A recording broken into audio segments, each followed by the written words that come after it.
هلو جايز، عاملين ايه؟ فيديو جديد، والنهاردة فيديو مختلف كالعادة عن كل الفيديوهات. هقولكم عن ازاي نلم التراكم اللي علينا. وطبعا قبل ما نبدأ ما ننساش نعمل لايك وسبسكرايب، وطبعا نفعل زر الجرس علشان يوصل لكم كل جديد. ويا جماعة عايزة اقول لكم انه قبل ما اقول لكم اي تيبس انكم تروحوا ابدأوا يا جماعة، ما تبدأوش من بكرة او اي حاجة عايزين تعملوها ابدأوها من دلوقتي، ما تفكروش كتير فيها. وان شاء الله يا جماعة هقولكم عن كل النصائح اللي هتفيدكم جدا. وطبعا اللي مش عارف قناتي واتساب هسيب لكم اللينك تحت هنا. وان شاء الله يا جماعة القناة تفيدكم. وكمان يا جماعة هقول لكم على كل حاجة انا اعرفها، وهنبدأ على طول من غير مقدمات كتيرة. وطبعا زي ما قلت لكم اعملوا لايك دلوقتي علشان انا بتشجع، وطبعا اعملوا لي كومنت علشان في بجد انا ببقى مبسوطة جدا لما انتم بتعملوا لي كومنت حلو زيكم كده. ويلا نبدأ. اول حاجة نبدأ بالمشكلة. عندك دروس متراكمة وحاسس انك الوقت ضيع منك، ما تقلقش لسه تقدر تلحق. 2، تحديد الأولويات. ابدأ بالمواد الأهم والأقرب للامتحان، مش كل حاجة مرة واحدة. 3، تقسيم المتراكم. قسم الدروس لأجزاء صغيرة، كل يوم جزء بسيط بدل الضغط الكبير.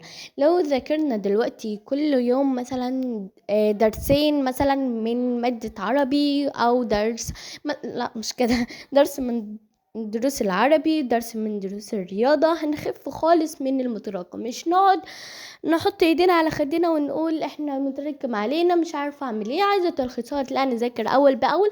وطبعا ما تعملوش الغلطه دي، علشان لو مثلا حد في تانية اعدادي او تانية ثانوي يلحق يلم المتراكم اللي عليه، يعني يكون مثلا عارف هيتعامل ازاي. بس طبعا ما نعملش كده تاني علشان ما نتسوحش، علشان الجاي مش هزار خالص. ورابع حاجة يا جماعة انكم تذاكروا مثلا 45 دقيقة وتاخدوا بريك 10 دقايق علشان تفصلوا. ويا جماعة عايزة اقول لكم انه الوقت البريك ده ما ينفعش تمسكوا التليفون فيه او تعملوا تقرأوا مثلا او حاجة، لانه انتم اصلا بتكونوا بتاخدوا معلومات، فانتم مش عايزين مثلا حاجة تشوش لكم دماغكم اكتر من كده. فاهميني اللي هو ايه؟ مش مثلا بنقرأ رواية، لا ما ينفعش في وقت البريك خالص اللي هو ما بين الدراسة. فاهميني؟ علشان ما يشتتش دماغكم. وكمان مثلا انتوا مش هتعرفوا تركزوا اصلا. فاهميني؟ وعايزة اقول لكم خامس حاجة انه الحل بدل القراءة فقط، نركز على الاسئلة والتدريبات اكتر من القراءة الطويلة.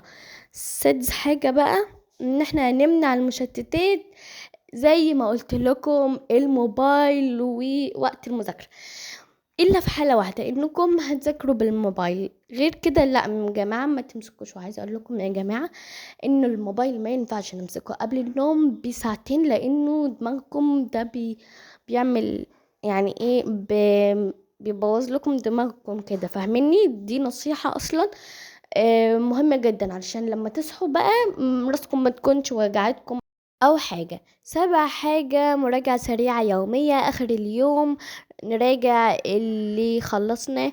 مش بصوا، عايزة اقول لكم ان كل اسبوع لازم نراجع على اللي ذاكرناه، علشان احنا طبيعي اصلا ان احنا بننسى، علشان ما نجيش في الامتحان وننسى.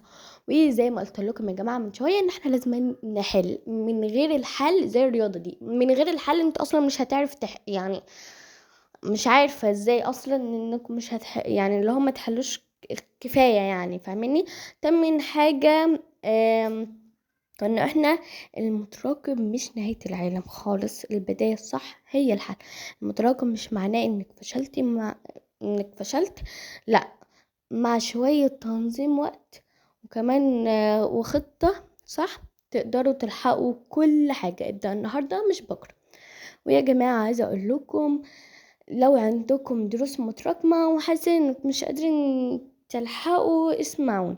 عايزة اقول لكم انه اللي انا هقوله لكم دلوقتي مختلف عن اللي انا قلته لكم من شويه، هو نفس الفكره بس مختلف برضو. وعايزه اقول لكم يا جماعه انه انا هقول لكم 3 نصائح بس، وكده بكده نكون خلصنا.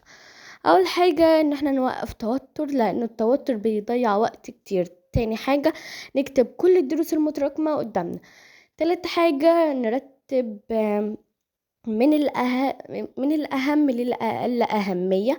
وبس كده، يا رب تكونوا استفدتوا. وبس كده، طبعا ما تنسوش تعملوا لايك وسبسكرايب، وطبعا تفعلوا زر الجرس علشان يوصلكم كل جديد. ولو عندكم أي أفكار قولولي في الكومنت، وإيه رأيكم في الفيديو علشان كان في كده بنوتة قالت لي عليه. وبس كده، باي.